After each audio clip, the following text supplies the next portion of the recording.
आप बताने का प्रयत्न करेंगे कि विद्यार्थी के लक्षण जानते हैं। विद्यार्थी के लक्षण कितने होते हैं? हाँ जी बताइए, विद्यार्थी के कितने लक्षण होते हैं? हाँ, पांचों के विश्लेषण कीजिए। तो पहला क्या होता है? हाँ, पहला है बगो ध्यानम, यानी बगुला की तरह ध्यान लगा के पढ़ना चाहिए। इसका अर्थ समझे कि नहीं समझे? देखिएगा, जहां भी पानी का बहाव होगा यानी पानी गिरता होगा, वहां मछली का एथी होगा, तो देखिएगा बगुला जो होता है वहां ध्यान लगा के बैठा रहता है। क्योंकि मछली जैसे ही दिखलाई देगी या इधर के तरफ छलांग मारेगी तो हम उसको पकड़ लेंगे। उसी तरह पढ़ाई में एक एक पॉइंट को ध्यान से पढ़ा जाता है। इसी को कहा जाता है विद्यार्थी के 5 लक्षण होते हैं। पहला लक्षण होता है बगो ध्यानम, बगुला की तरह ध्यान लगा के पढ़ना चाहिए। समझ गई? क्या समझी? पहला होता है बगो ध्यानम, जो बगुला की तरह ध्यान लगा कर पढ़ना चाहिए। मैंने कैसे पढ़िएगा आप? कोई भी वाक्य है या कोई भी क्वेश्चन है तो उसको ध्यान से हर पॉइंट को समझना न पड़ेगा। कैसे बन रहा है, कैसे बनाया गया है, कैसे शब्द का अर्थ निकालेंगे। जैसे यहाँ पे है, देखिए यहाँ पे यदि किसी वाक्य में प्रॉपर नाउन का प्रयोग किसी अपरिचित, ये शब्द आ गया अपरिचित, तो अपरिचित का शब्द का मतलब समझ में आता है? अपरिचित मतलब क्या होता है जी बताइए? हाँ, माने जिसको हम पहचाने नहीं, जिसके बारे में हमको मालूम नहीं, अपरिचित है। ये शब्द को जानेंगे ना कि छोड़ देंगे इसी तरह? अपरिचित का शब्द का अर्थ क्या होता है? तो उसी प्रकार पढ़ाई का मतलब यही होता है कि बगो ध्यान, बगुला की तरह ध्यान लगा के पढ़ना चाहिए। दूसरा पॉइंट बताइए। हाँ, काको चेष्टा। काको चेष्टा का मतलब होता है कौवा की तरह बोलना चाहिए।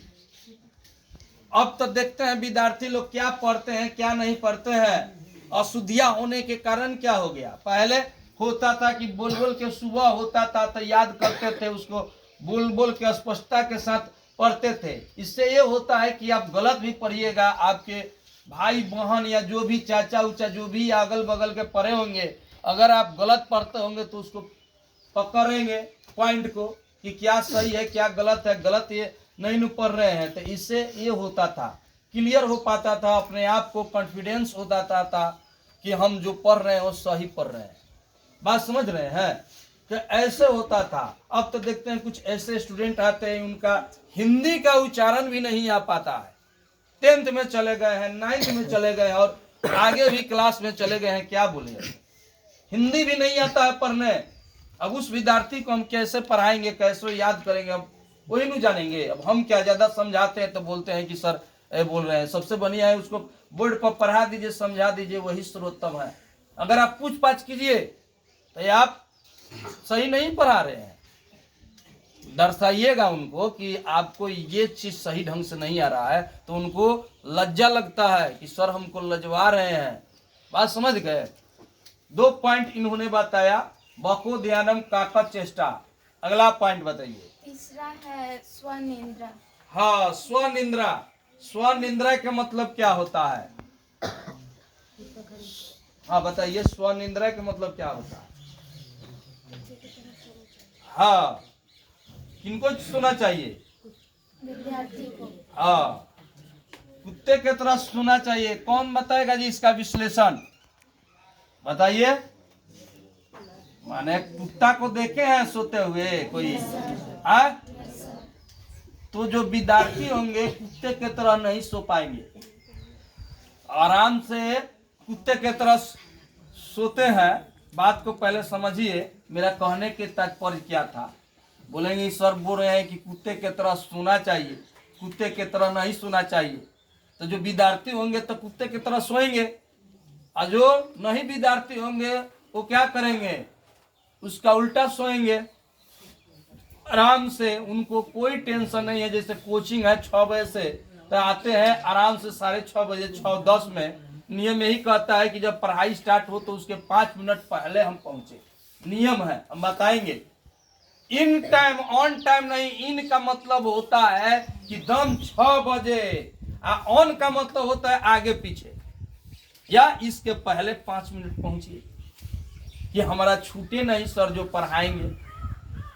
तो विद्यार्थी जो होंगे कुत्ते की तरह सोएंगे, उनको नींद सही ढंग से नहीं आएगा, समझ गए। जो आराम से सो रहे हैं तो विद्यार्थी के शरीर में कहाँ आ रहे हैं, उनको कोई टेंशन ही नहीं है कि हमको तैयारी करना है। यानी जिनको काम करना होता है उनको खुद अपने आप को यति होता है कि हम पे भार है, वो समझते हैं कि हमको क्या करना है क्या नहीं करना है, जिम्मेवारी को समझते हैं।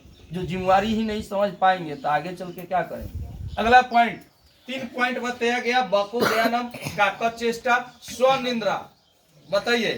चौथा है गृह त्यागम। अल्पाहारनम, अल्पाहारनम का मतलब क्या होता है? हाँ, कब हम बता रहे हैं, कब खाने के लिए। ऐसा नहीं कि एगो थे वहां पे रजैया टोला है, सीजान टोला के बगल में रजैया टोला शायद है कोई, तो एगो पढ़ते थे गोपाल नाम के विद्यार्थी, मेरे परम भक्त थे, मेरा कॉपी करते थे, हिंदी शब्द का कॉपी करते थे, समझ गए।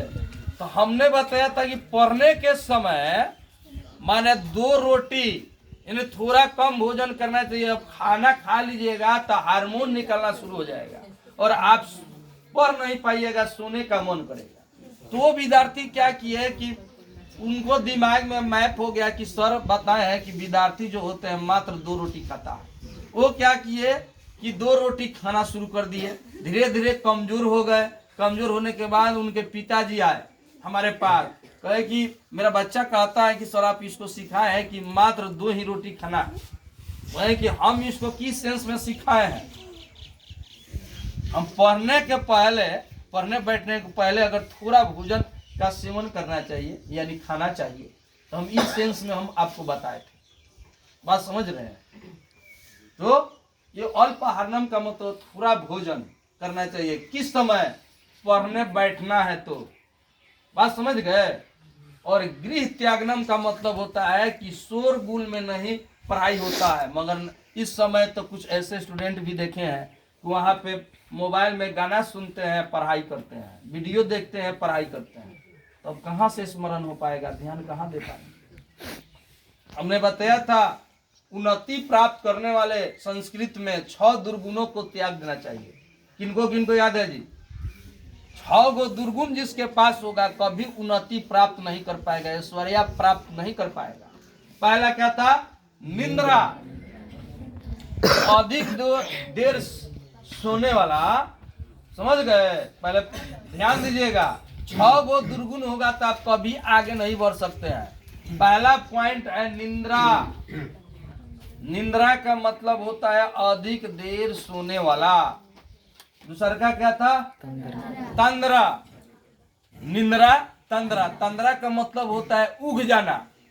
जैसे ये हो गया कि इतना हम पढ़ाए, अब मन करेगा कि घरे जाए, माने उस चीज को माने ज्यादा देर तक ले आप नहीं सहन कर सकते हैं। उग जाना नहीं होता है, मन कभी कभी करता है कि यहाँ जाए वहां जाए, माने यानी इंद्रिया नियंत्रित नहीं हो पाता। इंद्रिया का मतलब मन करता है कभी ये करे कभी वो करे, इंद्रिय तो नियंत्रित नहीं हो पाता। तो निंद्रा होता है अधिक देर सोने वाला कभी उन्नति प्राप्त नहीं कर पाएगा, समझ गए। तंद्रा तुरंते उग जाएगा, वो कभी आगे नहीं बढ़ सकता है, दिमाग में बैठा लेना। तंद्रा का मतलब उगने वाला आदमी है, तुरंते मन करेगा 2 गो सवाल बना, बहुत बना लिए हम तो, बहुत पढ़ लिए, नाउन का हम पढ़ लिए, नाउन के बारे में पढ़ लिए 5 गो, इस सब पढ़ के क्या होगा। सर बताते हैं ये सब कि नाउन में एक क्या लगा देते हैं, 10 दिन पढ़ाते हैं तो ये लगता है कब लगता है सिंगुलर बनेगा, कब प्लूरल बनेगा, अगर एस लग जाता है तो इतना लंबा पढ़ाने लगता है। तो कोई भी चीज को आप एक एक पॉइंट को जानिएगा तब आप जानकार बनिएगा। तो पहला पॉइंट हमने बताया निंद्रा, तंद्रा, भय। एग्जाम देने के पहले ही आप निर्णय कर लिए कि हम फेल हो जाएंगे, तो आप तो भयभीत थे पहला। क्या है जी? आप भय है तो आगारी आपका हिम्मत टूट चुका है कि हम फेल हो जाएंगे। क्या होगा जी? फेल हो जाएंगे। तो भय पहला ही है। 3 गो हमने बताया, निंद्रा, तंद्रा, भय। अगला क्रोध। मनुष्य को क्रोध नहीं करना चाहिए। क्रोध किस बात पर करना चाहिए, ध्यान होना चाहिए। समझ गए? माने क्रोध से जो भी काम बनाना होगा ना वो भी बिगड़ जाता है। क्रोध यानी गुस्सा जिसको कहा जाता है, क्रोध हो गए तुरंत गुस्सा जाते हैं, बोलने लगते हैं कुछ कुछ। समझ गए? तो क्रोध से जो भी काम बनने वाला है वो भी क्या हो जाएगा, बिगड़ जाएगा। तो उसी को बोला जाता है क्रोध।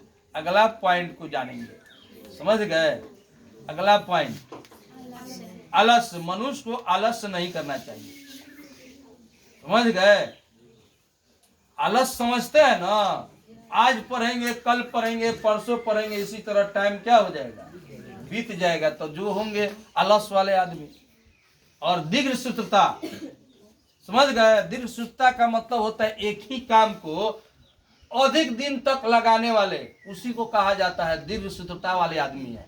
एगो काम को, ठीक है, एगो काम को अधिक दिन तक क्या करेंगे, अधिक दिन तक क्या करेंगे जी, करते रहेंगे। जैसे कोई कोई देखिएगा कामगार होते हैं, कामगार का मतलब काम करने वाले होते हैं, ठीक है। तो जैसे यही बेंच बनाना है तो कोई कोई आते हैं ऐसे, ठीक है, मिस्त्री लोग आते हैं तो बेंचवा को आराम से वो अपना जो भी होगा औजार उसको एथी करते हैं, तेज करते हैं धार, और धीरे धीरे एक बेंच को बनाने में वो एक दिन लगाते हैं। तो लोग क्या करेंगे, धीरे धीरे अपना काम करेंगे। चाहे पढ़ाई के ले लो, एक लेसन पढ़ाने में वो शिक्षक क्या करते हैं, कम से कम 15 दिन 20 दिन लगाएंगे। तो दीर्घ सूत्रता वाले हैं, यानी कोर्स ही खत्म नहीं होगा। समझ गए? तो इसी को तो उन्नति प्राप्त करने वाले विद्यार्थियों को 6 दुर्गुण को त्यागना पड़ेगा। निंद्रा, एक तंगरा, भय, क्रोध, आलस्य, दीर्घ सूत्रता। समझ गए? कुछ समझे बिट्टू जी? माने क्या क्या समझे? बैठ जाइए आप लोग, बैठ जाइए। आप क्या समझे? माने कुछ भी समझे कि नहीं समझे कि मेरा समय भी व्यर्थ गया? माने इतना बातें बताए तो समय भी व्यर्थ गया। क्या समझे इतने बातों में? आपने क्या समझा? हमको बताने का कष्ट करें, कष्ट करें बता के। माने कुछ भी आपको मैं बैठा, विद्यार्थी के लक्षण क्या होते हैं,